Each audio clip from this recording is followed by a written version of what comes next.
5 Alpha, level at 6. 6-5 Alpha, Orsa.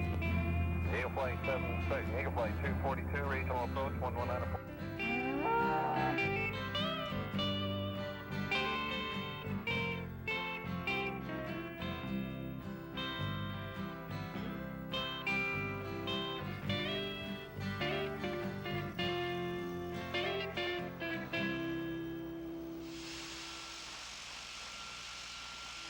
John Gilbert in South Texas, where the State Department of Health goes airborne in the fight against the rabies epidemic. Hey, you all. Where I come from, it's 35 below. Y'all's baits stick to it. With flying in Ontario and flying down here in Texas terrain-wise? I don't expect so. What about the bait dispenser? How does that work? Well, if you turn around, I'll show you. 850,000 of these baits made out of dog food will be dropped over the next 2-week period. Inside each of the baits is a packet of rabies vaccine. This variant historically is the variant of the rabies virus that is most often associated with human deaths. It had been essentially eliminated from the United States beginning back in the early 1950s when animal vaccines became available, domestic animal vaccines. It has now re-entered, and the only place it currently exists in the United States is in South Texas. It's coming out of South Texas at about 45 to 50 miles per year. And if we don't contain it in South Texas with this project, then there's good indications that it will move out of South Texas to the rest of the state, and there are no geographical barriers to prevent it from moving into adjacent states and throughout the United States. So there's a potential, and I don't want to appear over-dramatic, but there's a potential for this thing to become a national rabies epizootic. It takes a long time. You got to realize that what you're seeing here with 2 aircraft and 14 people from Ontario is the tail end of 25 years of development. This is different from just about what anyone else in the world is doing. Although there are oral baiting strategies going on and programs going on in Europe, they're dealing with European landscapes, which are much smaller. You have a lot of urbanization and things. Ontario and Texas are big country. They have a lot of open space, and the airplanes are ideal for that. The great part about Twin Otters, you can put it up and you can fly it around for 2.5 to 3 hours without having to come back to land or refill the baits or put more people on. So we can bait big parts of the country on each flight. I just do want to emphasize to you that throughout these next 2 or 3 weeks, the mission is going to come first, and our mission is to drop rabies vaccine and baits in a precise area over a large area of South Texas as an experimental measure intending to control the expansion of coyote rabies to the north. And I have the full support of the Commissioner of Health that nothing interferes with the mission. And I think it's imperative that everyone understand that we're pushing with a very definite time constraint in getting this thing to the field. Our initial goal was to go to the field the first part of January up into the mid part of January. That was not possible for a variety of reasons. That window of opportunity is being closed by really 2 things. One is the coyote bait acceptance is very influenced by, and I am beginning to think much more so than we originally thought, by hunger. This time of year in South Texas, the brief winter is coming to a close. Based on what we saw in Logan, Utah, bait acceptance is dramatically impacted by a hungry coyote. So we have to get to the field right now. Our winter has been almost non-existent, and the weather is going to get warmer again. That brings the second point up that's pushing us. When weather gets warm, fire ants are going to come out. Our #1 competitor species is not raccoons or feral hogs, it's the fire ant. We've got about 48 hours for a bait that lands close to a fire ant mound to survive on the outside. So we have to get this thing in the field when the weather's cool and those mounds are dormant. So the mission for its success depends upon us pushing this thing to get out there as quickly as we can. We intend to fly the planes 8 to 10 hours a day in the air baiting, and we have an average turnaround time in Ontario of about 15 to 20 minutes by the time the plane hits the ground, is refueled, reloaded, and the garbage and the people are taken off and the next crew is put on. The lines that we're going to fly, if they were laid end to end, would circle the world 1 1/4 times. So this is a big operation, and we're happy that y'all are all going to be a part of it. And right in the back, through the brown door, there's survival kits back in there. Whoever's riding up front with me sees a flock, whatever, don't hesitate to tell me that, you know, something's out there. Flights are at 500 feet. From 500 to 1,000 feet, depending on what what we have on the ground. Towns, if it's a fairly large town, I'll probably climb to 1,000 feet. When you're flying, you turn the machine on or off to avoid houses. That's actually the second choice. What you really want to do is you want to keep that baiting machine on as long as possible. So what you do is ask the pilot to move the airplane.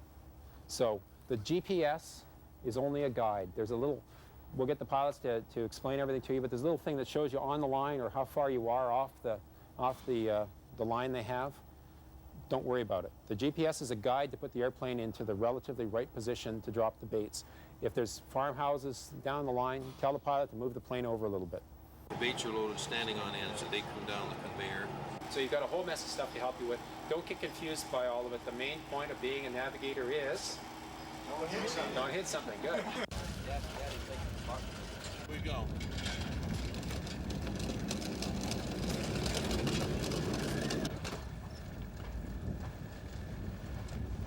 This flight will be going out with approximately 2,500 pounds of fuel and 20 tubs of bait. Total gross weight's going to be somewhere around 12,500 pounds. And about a 3.5-hour flight total time. Should be just great.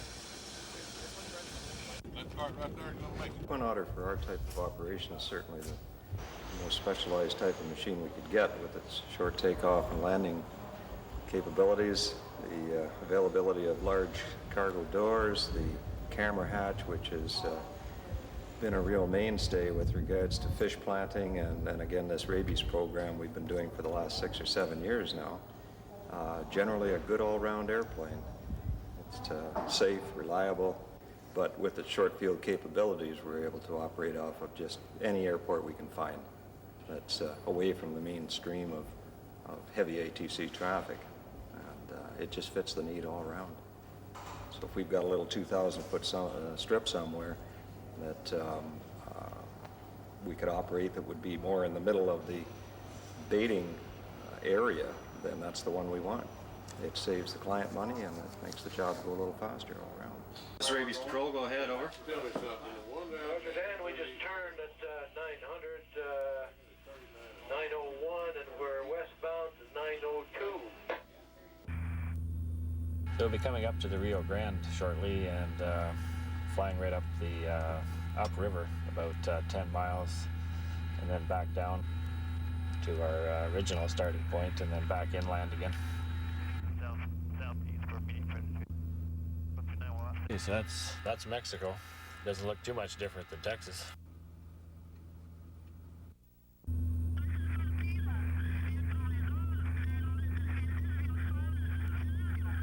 The Rio is this squiggly line here. We didn't make the flights go right up to the Rio because we didn't want them turning around in Mexican airspace, so we just designed 2 lines in a flight that would just go along the edge of the river. This is the Gulf Coast over here. These lines are out on the barrier islands. And that's the shore just coming in there now. So you can see where I've put the lines where there's actually, according to the map, defined land. And then these areas here are sort of sand or deposits. And so we're going to let the pilot go up and down here and then make a decision. The pilot and the navigator can decide, well, do we have to do some of this? Is this really there? Is it significant? Is it just muck? And so they can change things as they go. We have a tower online just straight ahead of us there. We'll be turning slightly to avoid that and be back online again. I'm just going to shut your machine off there for a second. A little tractor down ahead of us there that's in the bush. And here we're by it now, and the machine's back on. You have control of it. There's more fishing.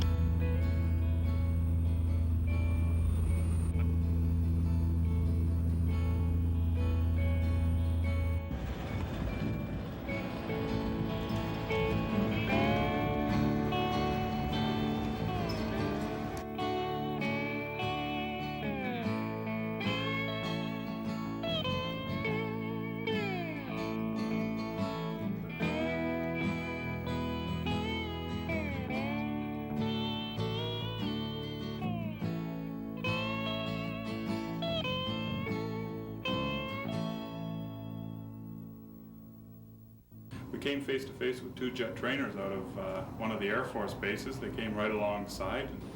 It was a little tense for a while. We thought maybe we were going to have to follow them home to their home base, or we were being intercepted or something, but it was really, really interesting. They got on the radio, talked to us, were real nice, wanted to know if we were the people that were dropping all the dog baits around, and we said yes, and they said thank you, hit the afterburners and went straight up.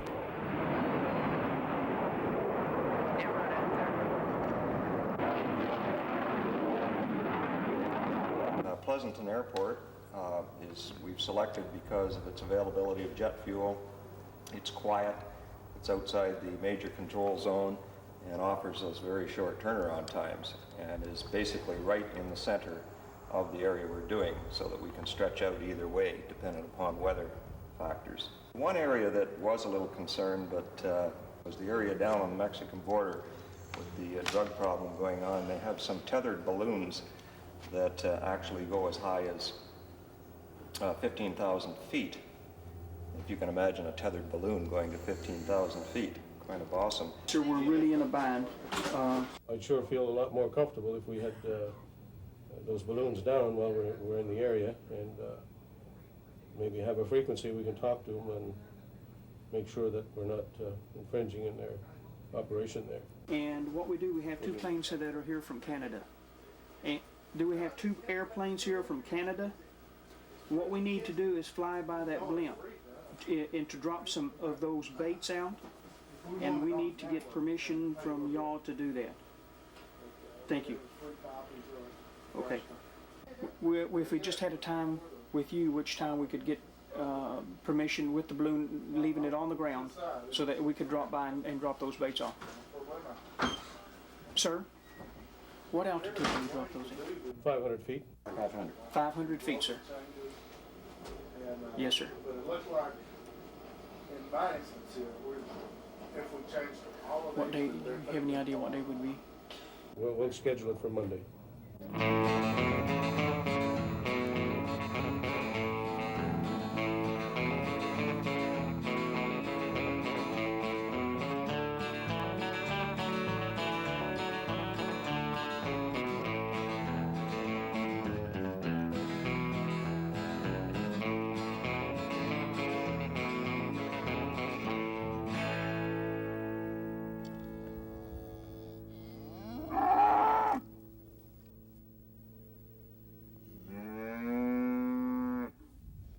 I think the attitudes as a whole for producers or for landowners is changing as a whole.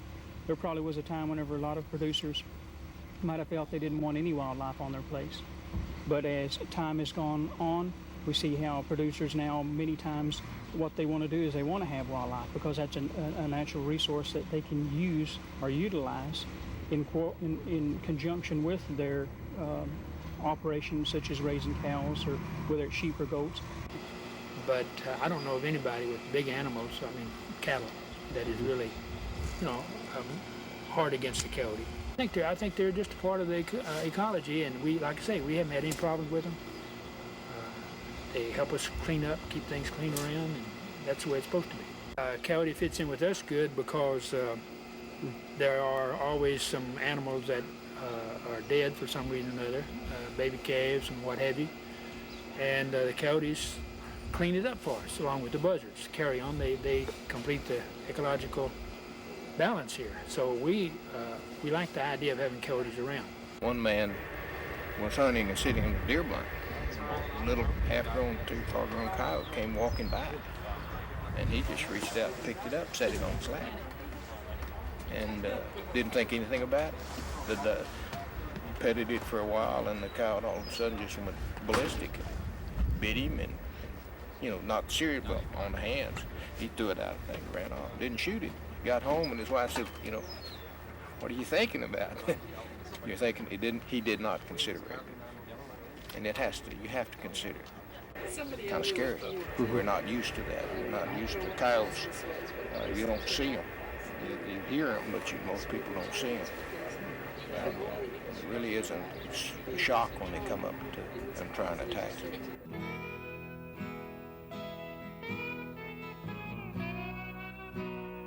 If you read the case history on the human cases, the progression of development of symptoms and what happens to people and happens to their families with rabies. I feel we have a tremendous obligation for public health reasons to get this product to the field and attempt to control this rabies epidemic. The science and the fun of flying is great, but the primary objective is to get this thing in the field for public health reasons, and I think we're all committed to that.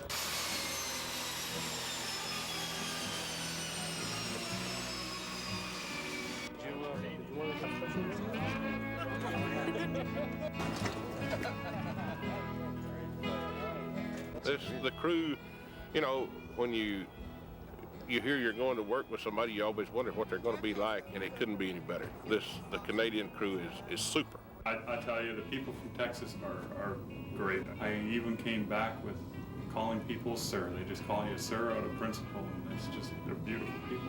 Texans are very friendly, outspoken people, and I'd go back there anytime.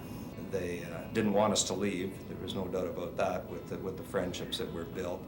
It was sad to see the job over. Great people, warm, great people. How does it feel to be an honorary Texan? Well, that was quite a show.